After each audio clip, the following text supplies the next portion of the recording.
Hey there, friends and enemies, JoPa here again, and with day 2 of the First Descendant having a bunch of unfortunate downtime and maintenance, I figured it would be the perfect opportunity to check out the new launch character trailer that they dropped when the game did as well. And I also want to go over which of these 3 new characters, which I haven't played yet. I played all the other characters pretty much during the previous betas, or at least was able to check out some gameplay for them. These are very new to me, and I want to decide if any of these 3 are going to be characters that I'm going to be grinding for as soon as I'm able to. So let's see what they have in store for us today. I am looking forward to this. They sounded pretty interesting when I went over all of their different abilities and everything like that, so we'll see how they look in game. Immediate threats won't be a problem, as long as the flames keep bursting high and loud. Even the strongest enemies will perish in the brightness of the explosion, left to be nothing but a part of a glorious future. You don't build a SEMO looks interesting. Explode it. Time bombs are SEMO's trusted friends and emotional support. They detonate a few seconds after attaching. Oh, that's kind of sick. SEMO can install guided landmines filled with chemicals on his standing location. Landmine planted. Boom! The little snap all bombs and that landmines explodes attached by the SEMO explosions. detonate, Pretty- creating a huge explosion. Let's blow them all up. Hold your hats when SEMO dashes forward, because he will cause all enemies on his path to explode with an additional Not the big boom as kamikaze a run. finale. That's sick. 3, 2, 1, boom. Doing it With to the a ability boss to produce is an wild. unlimited amount of chemicals from his body, SEMO can drop a grenade on his standing location when his shield is fully consumed. Oh, interesting. It's a beautiful day for blowing stuff up. So that's the first character. And SEMO, I feel like if built right, could be a DPS monster, especially single targets. You stick a bunch of mines to him, you charge at him and blow everything up all at once. He could be insane. Now, again, I don't know if that's a playstyle that's unique enough for me to be super interested. There's so many characters in this game that have unique personality to their playstyle, and SEMO feels insane. I think he will be a lot of fun, but I just don't know if he's going to be one that I am gunning for right away. Up.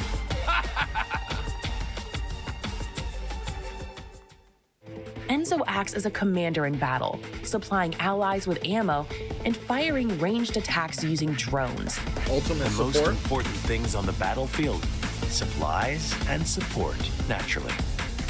This Enzo could be can also useful in drop endgame, to be explosive honest. drones in his designated location. The drones deal wide-range damage to their area of impact. Drone explosion. After realizing that ammo is crucial in battle, Enzo began supporting allies by installing bullet supplying devices that provide extra ammo. Yeah.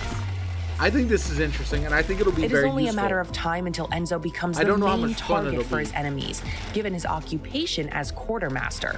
Enzo avoids attacks by installing a shield recovery device inside his combat suit. That'll be good, though.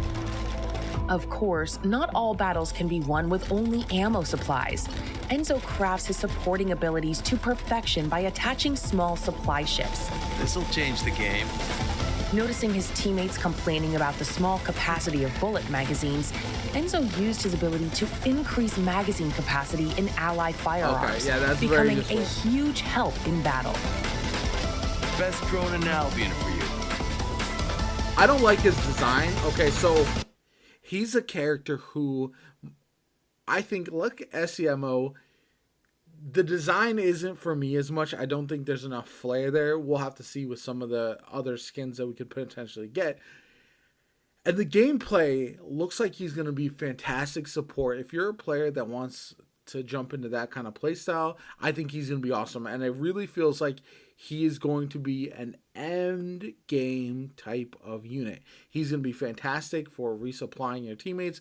That increased ammo. Once you have a bunch of ultimate weapons to use, I feel like he's going to really shine, because you're going to have a lot of different options to boost up your weapons and have ammo for, like, for example, maybe a rocket launcher that does insane damage, and he's able to recycle that as well. So I do think he will be incredibly useful, and I think I would probably get him before I get SEMO, just because I really see a place for him in the end game. SEMO, I think, as well with his high DPS, but I think his playstyle is going to be a little bit harder to run without getting absolutely nuked, so we'll have to see. But now let's go to the last one.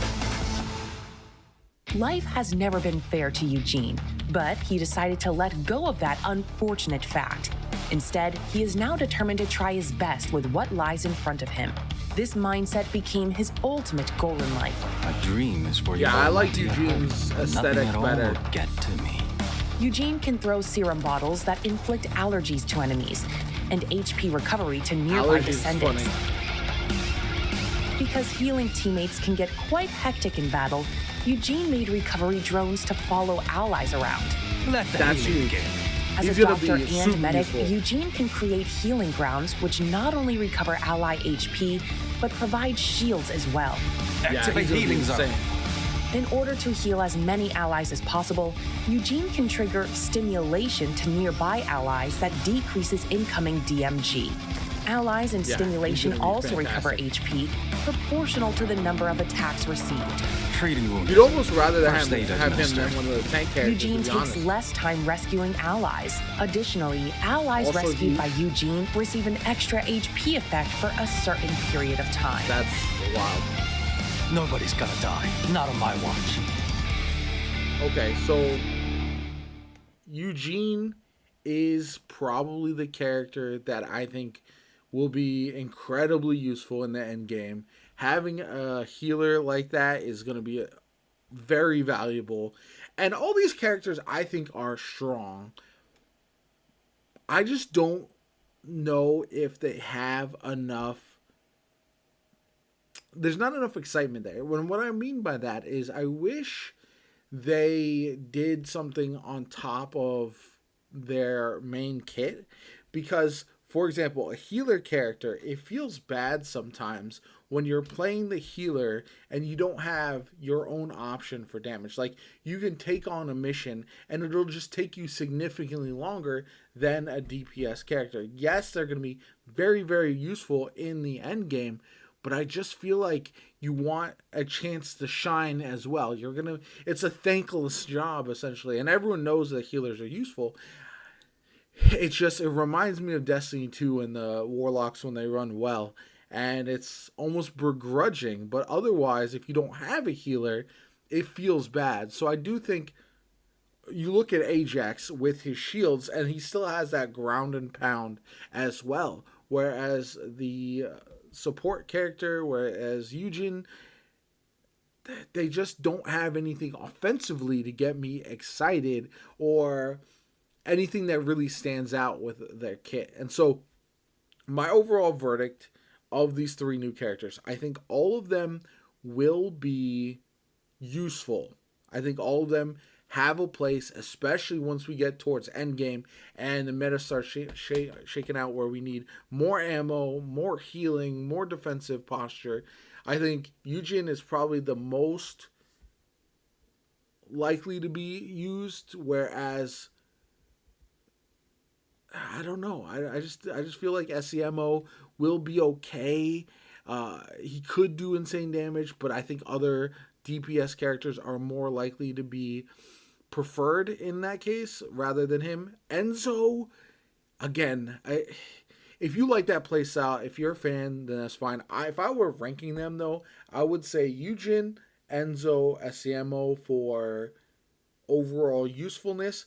And then I would go Eugen, SEMO, Enzo as far as which characters I would most want to craft, purchase, whatever the case may be. Anyway, if I'm wrong, if you guys disagree with me, let me know in the comments down below. I'd love to hear from you guys. All three of them are characters that I think will be valuable, like I mentioned, but there's a much different separation between value and fun factor, and I don't know, without getting hands-on, if any of these three, besides SEMO, to a degree, have that fun factor, and that's why everyone gravitates towards Bunny, on top of some other reasons that are very well known. But there are characters that do really cool, exciting, flashy stuff, and those are the ones that most people are going to gravitate towards. Let me know if you disagree with me. Let me know which character of these three you would select first in the comments down below. My name is Jopa. If you enjoyed the video, if you want to see more the First Descendant content from me going forward, I'll try to catch up after missing a bunch of time because of the downtime of the game. But my name is Jopa. Have a good one. I'll catch you all later.